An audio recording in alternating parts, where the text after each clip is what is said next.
Ladies and gentlemen, brothers and sisters, I come before you today with a message that may challenge you, but I pray it will also strengthen you. We live in a world where kindness is often seen as weakness, where love is mistaken for approval, and where mercy is sometimes trampled underfoot. Now, don't misunderstand me. Kindness is a fruit of the Spirit. It is a command from God to love our neighbors, to be tender-hearted, to forgive. But listen to me carefully. Kindness is not foolishness. God does not call us to be doormats. He does not ask us to cast our pearls before swine, to give our hearts to those who seek only to break them, or to extend our hand to those who will use it to strike us. Kindness is often seen as one of the highest virtues a person can possess. It reflects compassion, mercy, and love, qualities that uplift others and bring light into a world filled with darkness. But too often, kindness is mistaken for weakness. People assume that being kind means always saying yes, always giving in, and never standing up for oneself. This misunderstanding has led many to believe that kindness means allowing oneself to be walked over, taken advantage of, or treated unfairly. However, true kindness is not about being passive. It is about strength, wisdom, and discernment. A truly kind person does not simply give endlessly without consideration. They do not allow themselves to be manipulated or used by those who have no regard for their generosity. Kindness must be rooted in wisdom. It is not about pleasing people at the cost of one's dignity or well-being, but about doing what is right and just. Some people believe that to be kind means to never say no, to never set boundaries, and to always put others before oneself, even to the point of personal suffering. But in reality, kindness is not self-sacrifice to the extent that it harms the giver. Jesus, the ultimate example of love and kindness, never allowed himself to be manipulated. He showed love, but he also knew when to walk away. He healed the sick, fed the hungry, and forgave sinners. But he also rebuked the Pharisees, drove out the money changers, and refused to engage with those whose hearts were hardened. His kindness was not weakness, it was power under control. He was not afraid to stand firm when necessary, showing us that true kindness does not mean allowing others to exploit or mistreat us. There is a fine line between kindness and enabling. Some people will take advantage of kindness, seeing it as an opportunity to exploit rather than as a gift to be cherished. They may repeatedly demand help, seek forgiveness without repentance, or drain the emotional and spiritual energy of those who are simply trying to do good. In such cases, continuing to extend kindness without discernment can become a form of enabling harmful behavior. This is why wisdom must accompany kindness, so that one can distinguish between those who truly need help and those who only wish to take advantage. Boundaries are essential in maintaining true kindness. Setting limits does not mean being unkind. Rather, it means valuing oneself and recognizing that kindness is best given where it is appreciated and where it can have a positive impact. Even Jesus set boundaries. He did not go where he was unwelcome, and he did not force his kindness on those who rejected it. He taught his disciples to shake the dust off their feet and move on when people refused to receive the message of truth. This was not an act of cruelty, but of wisdom, ensuring that time and energy were spent on those who were open to receiving. Kindness must also include honesty. Many believe that being kind means never confronting wrong, never speaking hard truths, and always maintaining peace, even at the cost of integrity. But real kindness does not ignore wrongdoing. It does not allow evil to persist simply for the sake of keeping the peace. Sometimes the kindest thing a person can do is to tell the truth, even when it is difficult to hear. Jesus spoke the truth in love, correcting those who were in the wrong while still extending grace. True kindness does not mean avoiding conflict at all costs, but rather addressing issues with love and wisdom. There is a strength in kindness that is often overlooked. It takes strength to be kind in a world that is harsh and ungrateful. It takes strength to continue showing compassion even when it is not returned. It takes strength to set boundaries and walk away from situations that drain and harm rather than uplift. Weakness is allowing oneself to be manipulated, but strength is knowing when and how to give kindness in a way that is healthy and effective. Kindness should never come at the expense of one's peace, dignity, or well-being. It is not about being a people pleaser or allowing others to take advantage. Rather, it is about being a source of light and love while also being wise and discerning. True kindness is powerful, it is intentional, thoughtful, and given in a way that honors both the giver and the receiver.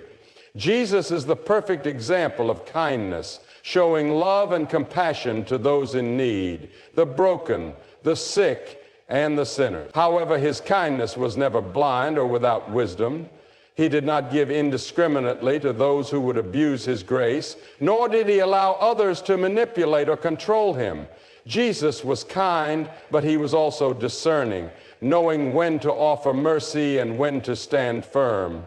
His life and ministry reflect a perfect balance between love and wisdom, showing that kindness is not about pleasing people, but about doing what is right in the eyes of God. Throughout the Gospels, Jesus demonstrated kindness in countless ways. He healed the sick, fed the hungry, and comforted those who were suffering. He showed mercy to the woman caught in adultery, welcomed sinners into his presence, and even prayed for those who crucified him. His kindness was an outpouring of his love and his divine mission to save humanity. However, his kindness was never naive or foolish. He did not allow himself to be deceived by those who had hidden agendas. He did not extend his miracles and blessings to those who only sought personal gain without true faith.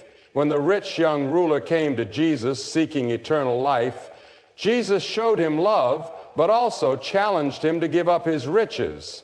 The young man walked away sorrowful because he was unwilling to surrender what truly held his heart. Jesus did not chase after him or beg him to reconsider.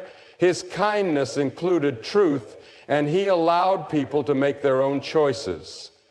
Jesus also showed discernment in how he interacted with the religious leaders of his time. The Pharisees and Sadducees often came to him with questions, but their goal was not to learn. They wanted to trap him. Jesus saw through their hypocrisy. He responded with wisdom, refusing to fall into their snares. He did not allow their deceit to distract him from his mission. When they questioned him about paying taxes to Caesar, hoping to catch him in a contradiction, Jesus responded with divine wisdom, telling them to give to Caesar what is Caesar's and to God what is God's. His kindness did not mean passivity. He rebuked them harshly when necessary, calling them whitewashed tombs because they appeared righteous on the outside, but were full of corruption within. He was kind, but he was not afraid to speak the truth. Even in his miracles, Jesus used discernment. He did not perform miracles on demand or simply to prove his power. When Herod wanted to see a miracle from Jesus, hoping to be entertained, Jesus remained silent. He refused to use his power for the amusement of those who had no faith. In his hometown of Nazareth, the people doubted him, saying, "Is this not the carpenter's son?" Because of their unbelief, he performed very few miracles there. His kindness was available, but it was not forced upon those who rejected him. He did not waste what was holy on those who had no regard for it.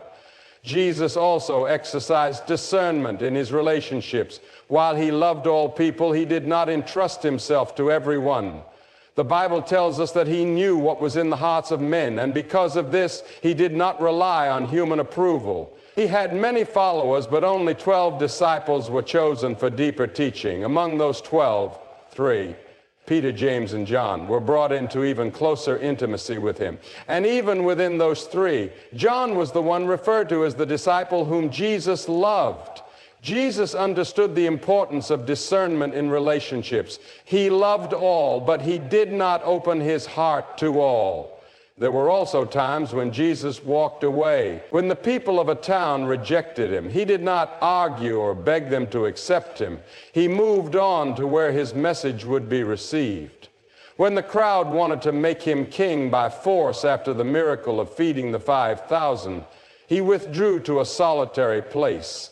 He knew their hearts were not seeking the true kingdom of God, but only the benefits of his miracles. Even when the crowds followed him, he often challenged them with hard truths, separating those who were truly committed from those who were only seeking temporary blessings.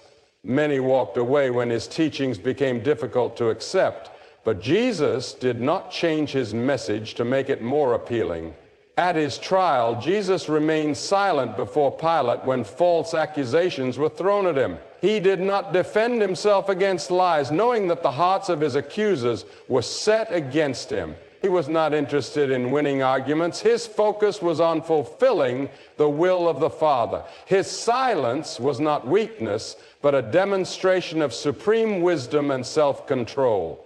Jesus' kindness was never without discernment. He loved deeply, but he also saw clearly. He forgave, but he also called people to repentance. He healed, but he also expected faith. He welcomed sinners, but he did not condone. His life is a model for us, not only to be kind, but to be wise in our kindness. He showed us that true love does not enable wrongdoing. True generosity is not wasted on the ungrateful, and true kindness includes both grace and truth. Kindness is one of the most powerful virtues a person can possess. It has the ability to heal wounds, build relationships, and bring hope to those in need. However, not everyone appreciates or deserves the kindness that is given to them. There are those who take advantage of kindness, seeing it as a weakness rather than a strength. Some will misuse the generosity of others for their own gain, while others will reject or despise it entirely. This is why discernment is necessary when offering kindness, because not every heart is open to receiving it, and not every person will value what is freely given. Throughout life, there will be people who respond to kindness with gratitude and humility, but there will also be those who see it as an opportunity to exploit. Some individuals take and take without ever giving in return. They expect kindness as if it is owed to them, rather than as a gift to be appreciated. When they receive help, they do not acknowledge it. When they are shown mercy, they do not change their ways. This is not because kindness itself is flawed, but because the hearts of some are hardened to it. They do not recognize its worth because they have never learned to appreciate it. The Bible warns against casting pearls before swine, meaning that not everything valuable should be given to those who will only trample on it. Kindness, like pearls, is precious. It is a reflection of God's love, meant to uplift, encourage, and restore. But when it is given to those who have no regard for it, it is wasted. There are times when kindness should be withheld, not out of cruelty, but out of wisdom. Giving kindness to someone who continuously mistreats it does not help them. It only enables their selfishness and entitlement. Jesus himself demonstrated this principle throughout his ministry. While he was full of compassion and love, he did not waste his kindness on those who rejected him. When he sent his disciples out to preach, he instructed them that if a town refused to receive them, they should shake the dust off their feet and move on. He did not tell them to beg for acceptance or to keep offering kindness where it was unwelcome. Instead, he taught that kindness should be given where it can be received and appreciated. There are also those who see kindness as an opportunity to manipulate others. They use the generosity of good-hearted people to serve their own interests. They take advantage of compassion, knowing that some will give endlessly without ever asking for anything in return.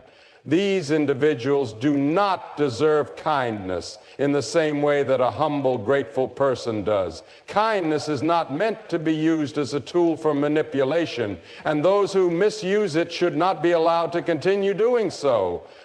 Setting boundaries is necessary to protect oneself from being drained by those who only wish to take. It is also important to recognize that kindness does not mean tolerating mistreatment. Some people believe that being kind means allowing others to walk over them, abuse them, or disrespect them. However, true kindness does not mean allowing oneself to be mistreated. It is possible to be kind while also setting firm, to be loving while also setting limits. Jesus was kind, but he was not afraid to confront those who needed correction. He spoke harshly to the Pharisees because they were hypocrites who misled others. His kindness was not a weakness. It was strength wrapped in truth. When someone continuously rejects or abuses kindness, there comes a time to stop offering it. This does not mean becoming bitter or unkind in return, but rather recognizing that some people are not ready to receive what is being given. Walking away from those who do not value kindness is not an act of cruelty, it is an act of wisdom. It allows kindness to be directed toward those who will cherish it and benefit from it, rather than those who will squander it. Kindness is powerful, but it must be given wisely. It is meant to uplift, heal, and restore, not to be wasted on those who will only take it for granted. Not everyone appreciates kindness, and not everyone deserves it. Recognizing this truth allows kindness to be used in the way it was intended, to bring light where it is welcomed, to encourage those who need it, and to reflect the love of God in a way that truly makes a difference. The words, "Be wise as serpents and innocent as doves," come from Jesus' instruction to his disciples in Matthew 10:16, where he warned them that he was sending them out as sheep among wolves. This statement carries deep meaning and provides guidance on how to navigate the world with both wisdom and purity. It is a call to be discerning yet gentle, to be strategic yet righteous, to be aware of the dangers around us while maintaining a heart that remains pure before God. Wisdom and innocence may seem like opposite traits, but Jesus combined them perfectly in his own life and ministry. He was never deceived by the evil intentions of others, yet he never responded with deceit or malice. He understood the schemes of the Pharisees, the political ambitions of those who sought to use him for their own gain, and the betrayals that would come from those closest to him. Yet, despite knowing these things, he remained blameless. He did not compromise his integrity to fight against those who opposed him. He did not use manipulation or dishonesty to counter the deception of others. Instead, he relied on the wisdom that comes from God while maintaining a heart free of corruption. To be wise as serpents means to be aware of the world's realities and to act with discernment. A serpent moves carefully, observing its surroundings before making a decision. It does not act recklessly, but rather with precision and caution. Likewise, believers are called to be aware of the spiritual battles they face, to recognize the intentions of others, and to avoid falling into traps set by those who seek to deceive or harm them.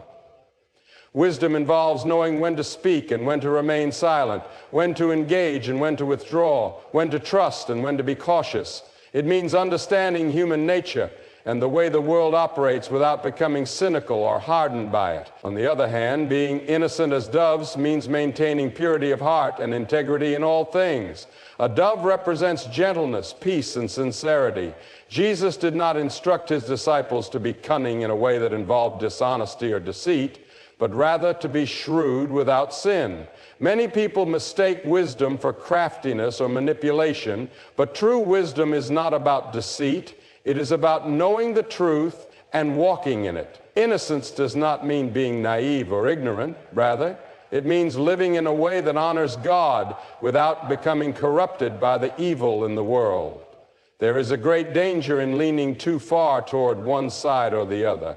If a person is only wise as a serpent but lacks innocence, they may become calculating and distrustful, using their knowledge for personal advantage rather than for righteousness. They may become hardened, seeing others only as threats to be managed rather than souls to be loved. On the other hand, if a person is only innocent as a dove without wisdom, they may become naive and easily deceived, constantly taken advantage of by those who do not have good intentions.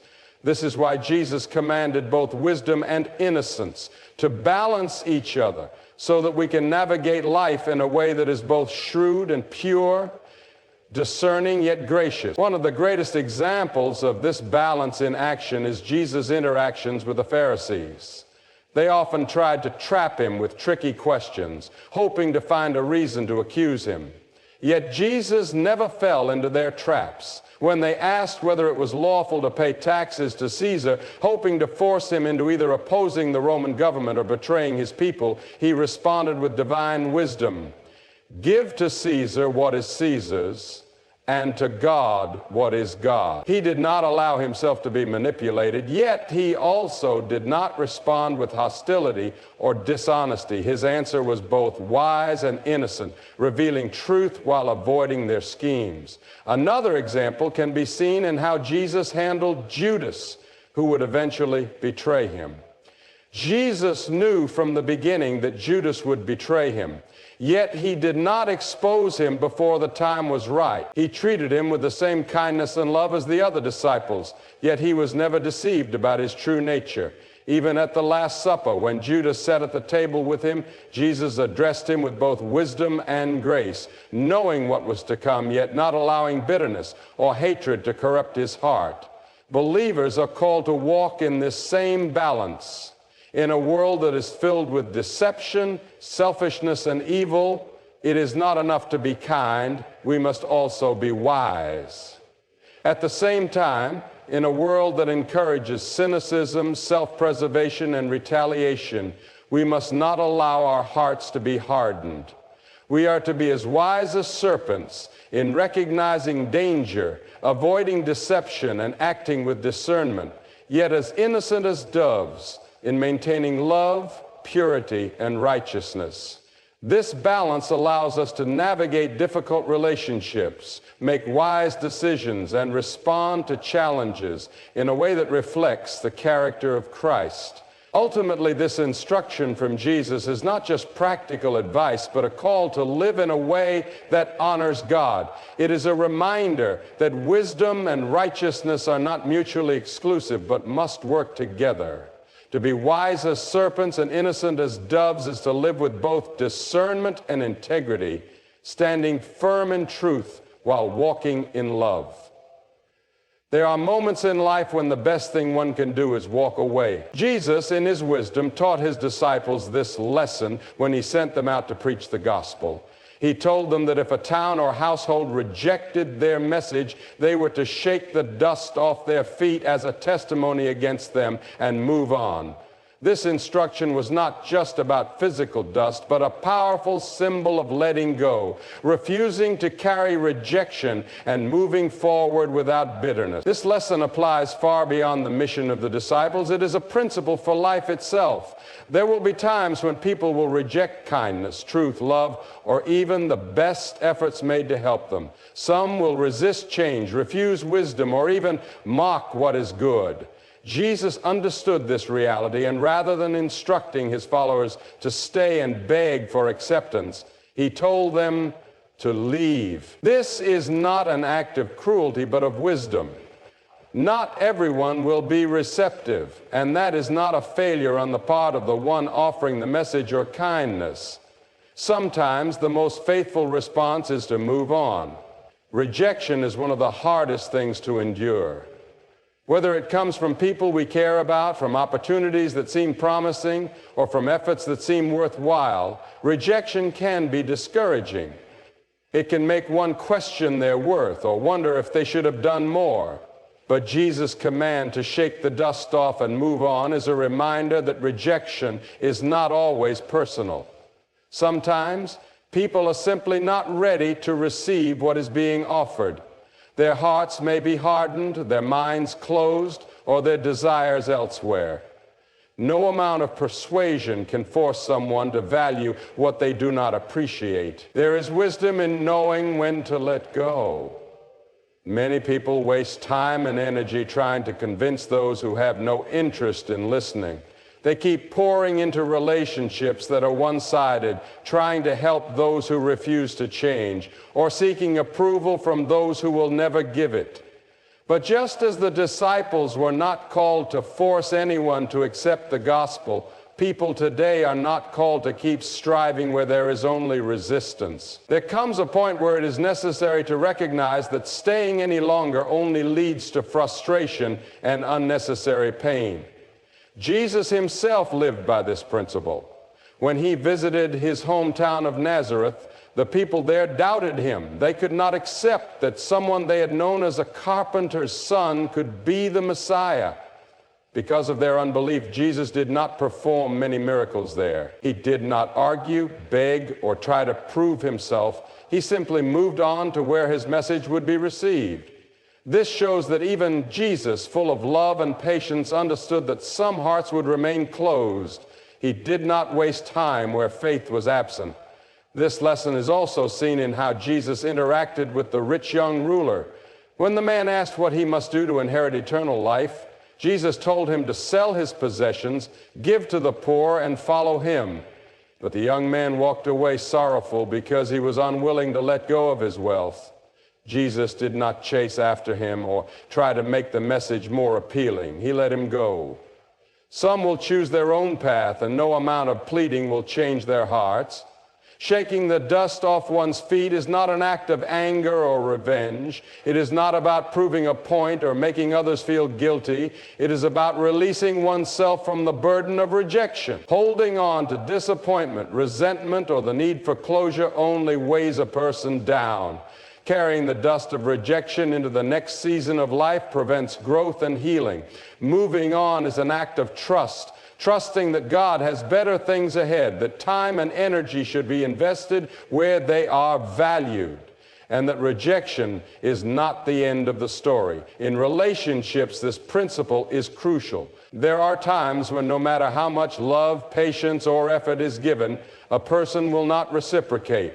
Whether in friendships, family relationships, or even romantic connections, when someone repeatedly disrespects, disregards, or takes advantage of another's kindness, it may be time to step away. Forgiveness is always necessary, but remaining in a toxic situation is not. Walking away does not mean failing to love. It means loving oneself enough to stop allowing mistreatment. The same applies to dreams and ambitions. Sometimes a door closes, and despite best efforts, it remains shut. A job opportunity does not work out, a business venture does not take off, or a long-cherished goal proves unattainable. In such moments, rather than dwelling on what could have been, wisdom says to shake off the dust and move forward. Holding on to failure only prevents the next opportunity from being embraced. Jesus' words are not just about physical departure, but about emotional and spiritual freedom. It is a call to trust that rejection is not a dead end, but a redirection. What is meant for a person will come in God's perfect timing, and no rejection can take away what He has planned. By letting go of what is not meant to be, hands and hearts are freed to receive what is truly meant to flourish. Kindness is a gift, a reflection of love and compassion that has the power to heal, uplift, and transform lives. However, not everyone values kindness, and not everyone is ready to receive it. This is why it is important to pour kindness into those who will truly receive it, those whose hearts are open, whose spirits are willing, and whose lives can be touched by its presence. When kindness is given to those who appreciate it, it grows and multiplies, creating a ripple effect that extends far beyond what can be seen. Jesus demonstrated this principle throughout his ministry. Though he was kind to all, he spent most of his time with those who sought him, who desired truth, and who were open to receiving his love. He did not force kindness upon those who rejected him, nor did he waste his efforts on those who had hardened their hearts. When people turned away from him, he let them go. But to those who were willing, he poured out grace, healing, and encouragement without limit. His kindness was not wasted. It was given where it could bear fruit. In life, there will always be those who take kindness for granted. Some see it as weakness and exploit it for their own gain. Others may simply be indifferent, never acknowledging or appreciating the generosity they receive. But kindness is precious, and like any valuable resource, it should be given with wisdom. This does not mean withholding kindness from those who need it, but rather focusing on those who will treasure and be transformed by it. When kindness is poured into the right places, it can change lives, inspire growth, and create a culture of love and gratitude. There is wisdom in recognizing where kindness will have the greatest impact. When someone receives kindness with gratitude, they are more likely to pass it on. A small act of kindness toward the right person can set off a chain reaction, influencing others and spreading goodness far and wide. On the other hand, pouring kindness into those who continuously reject, misuse, or trample on it can lead to exhaustion and discouragement. It can leave a person drained, wondering if kindness even matters. But kindness does matter. It just needs to be directed wisely. This does not mean kindness should be conditional or transactional. True kindness is given without expecting anything in return. However, it is important to recognize when kindness is being consistently ignored or abused. If someone repeatedly mistreats the kindness they receive, it may be a sign that they are not ready for it. In such cases, rather than continuing to give in a way that is unappreciated, it is better to invest that kindness elsewhere, where it can be received with open hands and hearts. Jesus spoke about this principle when he said not to cast pearls before swine. Pearls are valuable just as kindness is valuable. When something precious is given to those who do not recognize its worth, it is wasted. The same is true for kindness. It should be poured into those who will see it for what it is, a reflection of love, grace, and goodness. One of the greatest joys of kindness is seeing it bring light into someone's life. When kindness is given to the right person, it can restore hope, mend brokenness, and encourage a weary heart. A kind word, a thoughtful gesture, or an act of generosity can change someone's entire day or even their entire life. But this impact is only possible when kindness is directed toward those who are ready to embrace it. It is also important to remember that kindness should not come at the expense of one's own well-being. Some people give endlessly, even when it is not appreciated, leaving themselves emotionally and spiritually depleted. While it is good to be generous, it is also necessary to be wise. Pouring kindness into those who will receive it ensures that it does not go to waste and that the giver is not left empty. There is freedom in knowing that kindness is not meant to be forced upon those who do not want it. It is a gift, and gifts should be given where they are welcome. When kindness is poured into the right places, it flourishes, bringing joy and renewal. It creates deeper connections and strengthens relationships. It builds communities and fosters trust. Pouring kindness into those who will receive it is an act of wisdom and love. It allows kindness to fulfill its true purpose, to bless, to heal, and to inspire. It ensures that kindness does not become something that is taken for granted or misused, but something that is cherished and shared. And when kindness is poured into the right hearts, it does not stop there. It continues to flow, creating a world that is brighter, kinder, and more filled with love.